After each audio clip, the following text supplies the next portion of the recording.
What is going on, everybody? We are back with the Thursday Night Football Curse of TFG.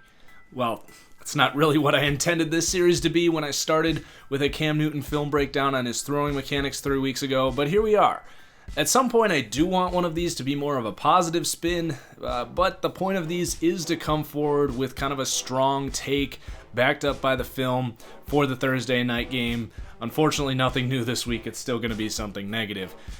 What I want to talk about this week are some major concerns I have surrounding the LA Rams, not just for this year, but for the future of the organization. And while these videos have been more like going over the film, talking through plays, this week I'm going to just show you the film while I talk about what I need to say. So the Rams are 3-1. This is not a bad football team. In fact, I picked them to win like 13 games this year. And if everything goes right this year, I still think this team has an opportunity to get a ring this year, so don't get me wrong. But something that a lot of NFL fans seem to struggle with is the fact that windows close extremely fast in the NFL.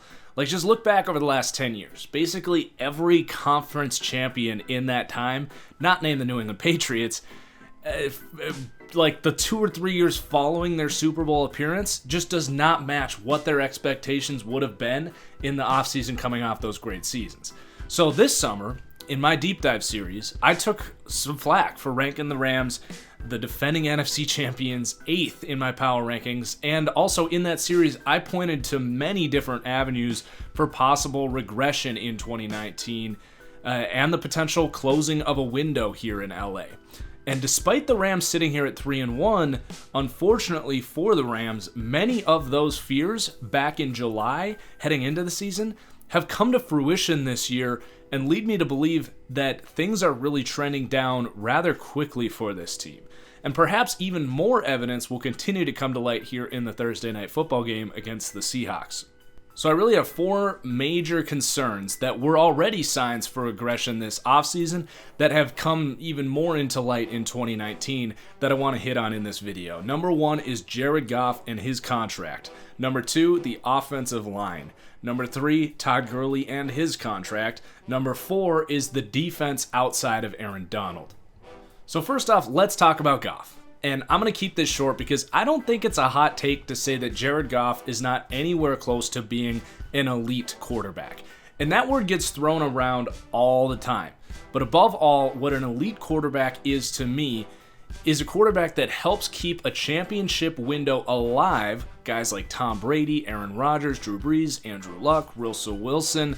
Guys that can keep a championship window alive because they're so good that no matter how much you have to pay them, how many injuries your team suffers, how many new coaches and players get turned over, these guys are able to overcome adversity, make everyone around them better to compensate for the inevitable losses that every NFL team faces due to the way that salary cap is structured and how frequent injuries are in this sport. Jared Goff is not one of these quarterbacks. Goff is somewhere between a Kirk Cousins and a Matt Ryan. If you have excellent team building, just as the Rams has had for the last couple years, put an offensive line in front of them, collect a strong group of playmakers or an elite defense, you can win a Super Bowl with a Jared Goff. Most call this kind of player a systems quarterback. So over the last 2 years, Jared Goff has been making around $10 million per season or less on his rookie contract. With that, the Rams have had a ton of freedom to be aggressive, to bring in guys like Andrew Whitworth, Ndamukong Suh, Dante Fowler, Brandon Cooks, Robert Woods, pivotal names from the last year's Super Bowl run and the good year they had before that. Now, Jared Goff has been extended. He is going to be making 3 times what he made in those seasons, making it significantly harder to make those types of moves. And it's already shown to this team because they lost Roger Saffold, Ndamukong Suh, and LaMarcus Joyner in free agency. So in 2019, Jared Goff's salary is $10.6 million still left over from that rookie contract. That equates to 5.6% of the salary cap this year. Next year, 2020, that number almost quadruples to $36 million, which is a whopping 18% of the salary cap. All for a quarterback that needs exceptional talent around him to play at a level that is worth that 18%. This presents a huge challenge for the Rams front office. Now, receivers you can find. But for anyone that follows the NFL closely, it is well known that we're in a recession of sorts of offensive line talent, and perhaps I need to make a video that dives into why that is. But, you can make a case now that it's harder to find a serviceable quarterback in 2019 than it is a serviceable offensive line. It's getting that extreme.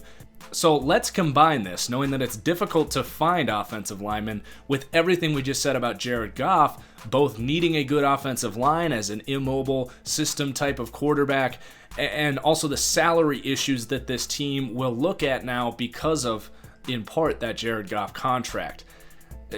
Let's just take a look at the Rams' offensive line. It's an absolute dumpster fire right now. And when we looked at this line in my deep dive back in July, this was my biggest concern for this team heading into this year, and I don't think even I would have imagined that it would be this bad. So let's go from left to right. Their left tackle is 37 years old. His name is Andrew Whitworth. He may be a Hall of Fame left tackle, and he's actually still pretty good. But his PFF pass grade through the first 4 weeks of the season, with just one game against an elite player in Myles Garrett, is 71.6 pass grade compared to 88.5 last season. Now, he is the best player on this line, but at 37 years old, on the last year of his contract, it doesn't take a math major or a rocket scientist to see that this is a major red flag for the future of this team. At left guard, we have Joseph Joel Noteboom. Noteboom was a third-round tackle pick in 2018. He has been this team's answer to replace left guard Roger Saffold from last season, and through the first 4 weeks, Noteboom ranks as the 56th pass-blocking guard at 53.7 and has been an even worse run blocker with a grade of 29.5. While he could improve, he's still a prospect. To say that Noteboom is anything short of a project right now is a major stretch. And then at center, they had longtime veteran John Sullivan. Now, he was nothing special at his age for the Rams last year, but replacing him has been a fourth-round pick from last year, an undersized center in Brian Allen, who currently owns the 30th best pass-blocking grade of 37.2. At right guard, we have Austin Blythe. And Blythe was someone we talked about in my deep dive as a regression candidate. He was a breakout performer at right guard last year after being an undrafted pickup, a street free agent pickup from the Indianapolis Colts. This type of player is always going to raise concerns. That sort of random breakout from an out-of-nowhere street free agent, an undrafted kind of player, maybe a 7th-round pick for the Colts. All that said, few could have predicted this big of a drop-off. If he regressed, you certainly wouldn't have predicted him to go from 30th in pass block grade from 72.3 to 70th through the first 4 weeks of this year at 36.5 pass blocking grade. Yikes. And then at right tackle, we have the one player that is a guaranteed starter for this team next season, and that's Rob Haven Stein. Haven Stein earned a solid contract this offseason. I think he's a good player. But it's needless to say that the drop in surrounding help has definitely hurt his performance. He ranks 67th among tackles in pass block grade at 52.5. Now, just to be clear, we just ranked the guards at 56 and 70, the center at 30, and the right tackle at 67. Only 32 centers start and 64 guards and tackles start, so pretty easily to say that that's not ideal. Now, this is probably rock bottom for this offensive line, and part of it also has to do with they've had to go to a more traditional passing game. Teams have figured out with a 6-man front, you can really contain those moving pockets that Sean McVay has done so well. So some adjustment is needed to really get used to a more traditional drop-back game, but none of that is really a real excuse for why they can't pass block. So that's a major issue right there. And then we're going to move on, because I do think we're kind of getting to the point by now. But next up is Todd Gurley. Now, I hold the opinion that at any given time, there are maybe 0 to 2 running backs in the league who are truly transcendent talents. And it's no secret that the saying, running backs are replaceable, has pretty much become the golden rule about NFL team building. So even before Todd Gurley was diagnosed with arthritis in his knee, I would have strongly advised against the 4-year, $57 million contract that Todd Gurley received.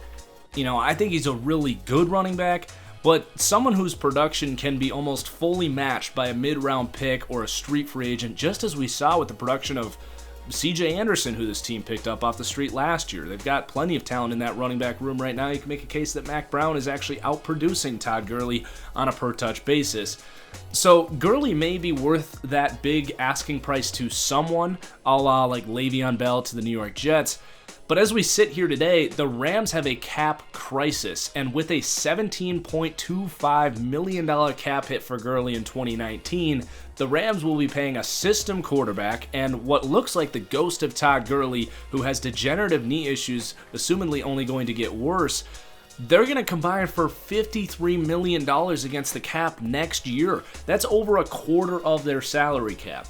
Two players that will probably be running and throwing behind what shapes up to look like one of the worst offensive lines in the NFL next year. Oh, and they also happen to be paying this guy named Aaron Donald another $25 million, which makes three players a combined almost 40% of this team's salary cap. Yikes. My last point here is very brief, but I think it's worth mentioning. Obviously, this team is going to have some roadblocks from a team building perspective. You know, this team, by the way, it's not like they're going to be picking at the top of the draft either. I have a hard time seeing them winning less than 10 games this year. But right now, this defense is composed of a bunch of good, not great veterans and Aaron Donald. Aaron Donald is 28 years old and will continue to be one of, if not the best players in the NFL, period, for years. But I don't think it can be understated just how good Donald was in 2018. Donald had 106 pressures and 21 sacks last season from the interior. No other player had 100. Fletcher Cox had 96. The next player down was Dee Ford on the edge at 78. So this is an insane pressure rate of 6.6 pressures per game for Aaron Donald. This year, Donald has been an elite presence with a PFF grade of 90.1, still one of the best players in the entire NFL, but his pressure rate has been cut in half at 3.75 pressures per game. And the rest of the defense has taken steps back without all that, great production in the middle. So I'm not saying that Aaron Donald isn't ridiculous. In fact, I would still say he's the best player in the NFL. But as he gets older and further removed from one of the most dominant single seasons of defensive production that we've ever seen, as this defense ages and this team faces many team-building roadblocks, I don't know where this defense is going to sit moving forward. So that's really it. Those are my concerns for the Rams.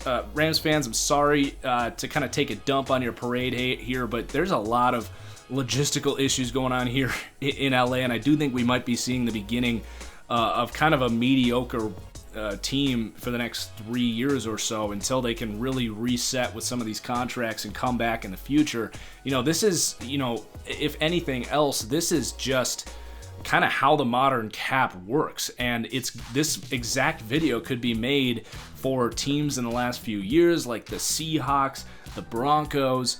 We're seeing teams like the Chiefs and the Bears really go in while they get that rookie contract, because you can see here the impact once you got to pay that guy has when you look at the numbers. I think if anything else, this is just a good video to show you how the ebbs and flows work in the NFL and how quickly a window can close. Now, the Rams do have a chance this year, and I wish the Rams the best of luck, but man, it is going to be tough for this team to compete in the coming seasons. So enjoy the Thursday night game. Please do hit that like button if you enjoyed, if you learned something, and cheers, guys. Peace.